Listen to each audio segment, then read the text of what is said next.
Chapter 14. Then Yahweh spoke to Moses, saying, This shall be the law of the leper in the day of his cleansing. Now he shall be brought to the priest, and the priest shall go out to the outside of the camp.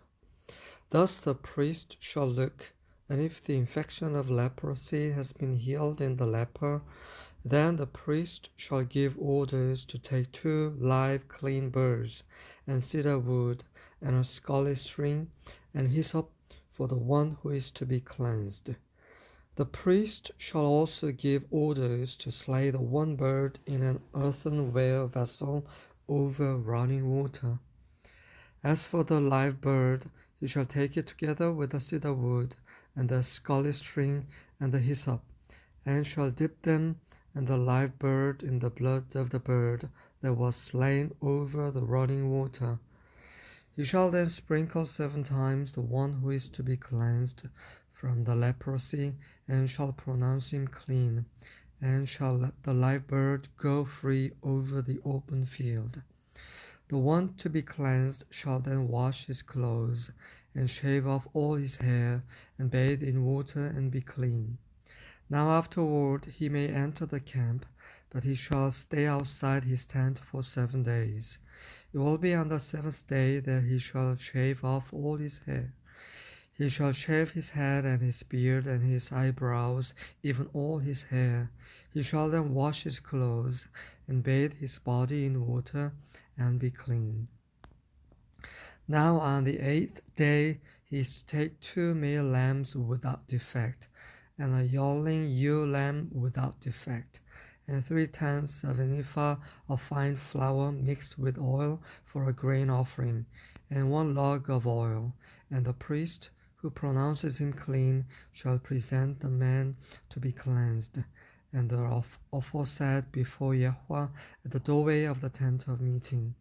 Then the priest shall take the 1 male lamb and bring it for a guilt offering with a log of oil, and present them as a wave offering before Yahweh. Next he shall slaughter the male lamb in the place where they slaughter the sin offering and the burnt offering at the place of the sanctuary, for the guilt offering, like the sin offering, belongs to the priest. It is most holy. The priest shall then take some of the blood of the guilt offering, and the priest shall put it on the lobe of the right ear of the one to be cleansed, and on the thumb of his right hand, and on the big toe of his right foot. The priest shall also take some of the log of oil, and pour it into his left palm. The priest shall then dip his right hand finger into the oil that is in his left palm, and with his finger sprinkle some of the oil 7 times before Yahweh. Of the remaining oil which is in his palm, the priest shall put some on the right ear lobe of the one to be cleansed, and on the thumb of his right hand, and on the big toe of his right foot, on the blood of the guilt offering. While the rest of the oil that is in the priest's palm he shall put on the head of the one to be cleansed. So the priest shall make atonement on his behalf before Yahweh. The priest shall next offer the sin offering and make atonement for the one to be cleansed from his uncleanness. Then afterward he shall slaughter the burnt offering. The priest shall offer up the burnt offering and the grain offering on the altar. Thus the priest shall make atonement for him, and he will be clean. But if he is poor and his means are insufficient, then he is to take 1 male lamb for a guilt offering as a wave offering to make atonement for him, and 1/10 of an ephah of fine flour mixed with oil for a grain offering, and a log of oil, and 2 turtle doves or 2 young pigeons, which are within his means. The one shall be a sin offering, and the other a burnt offering. Then the 8th day he shall bring them for his cleansing to the priest, at the doorway of the tent of meeting before Yahweh. The priest shall take the lamb of the guilt offering and the log of oil, and the priest shall offer them for a wave offering before Yahweh. Next he shall slaughter the lamb of the guilt offering, And the priest is to take some of the blood of the guilt offering and put it on the lobe of the right ear of the one to be cleansed, and on the thumb of his right hand, and on the big toe of his right foot. The priest shall also pour some of the oil into his left palm, and with his right hand finger the priest shall sprinkle some of the oil that is in his left palm 7 times before Yahweh. The priest shall then put some of the oil that is in his palm on the lobe of the right ear of the one to be cleansed, and on the thumb of his right hand, and on the big toe of his right foot, on the place of the blood of the guilt offering. Moreover, the rest of the oil that is in the priest's palm he shall put on the head of the one to be cleansed, to make atonement on his behalf before Yahweh.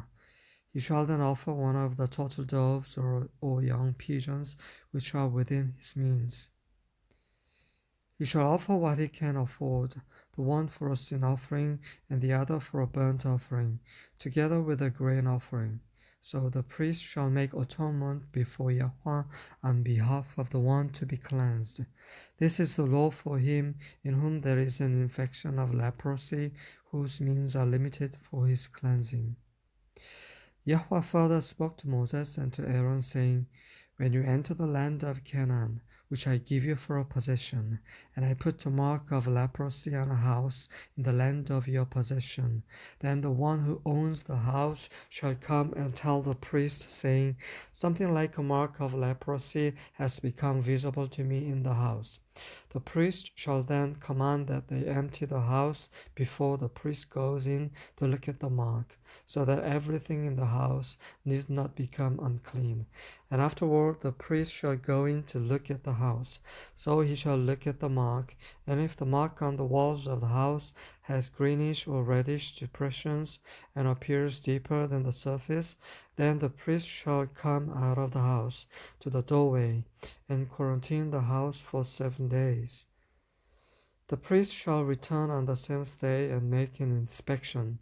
If the mark has indeed spread in the walls of the house, then the priest shall order them to tear out the stones with a mark in them and throw them away at an unclean place outside the city.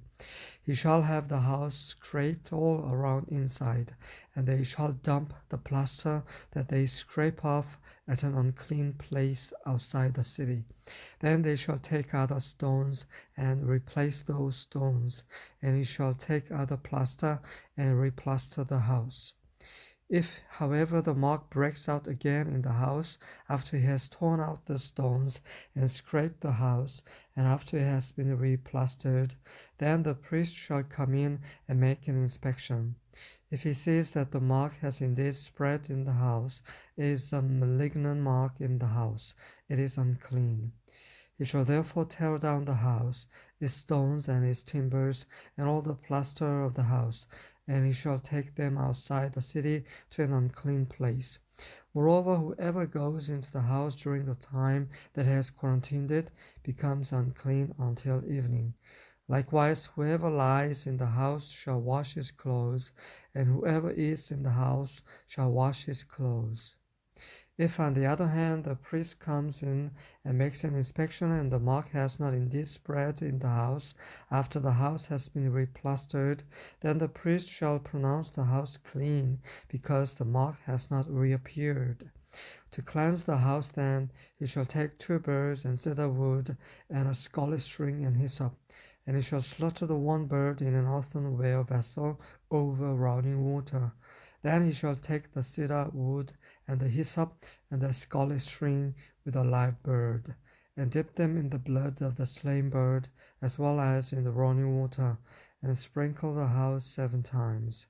He shall thus cleanse the house with the blood of the bird and with the running water, along with the live bird, with the cedar wood, and with the hyssop, and with the scarlet string.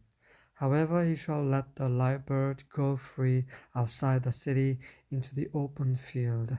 So he shall make atonement for the house, and it will be clean. This is the law for any mark of leprosy, even for a scale, and for the leprous garment or house, and for a swelling, and for a scab, and for a bright spot, to teach when they are unclean, and when they are clean. This is the law of leprosy.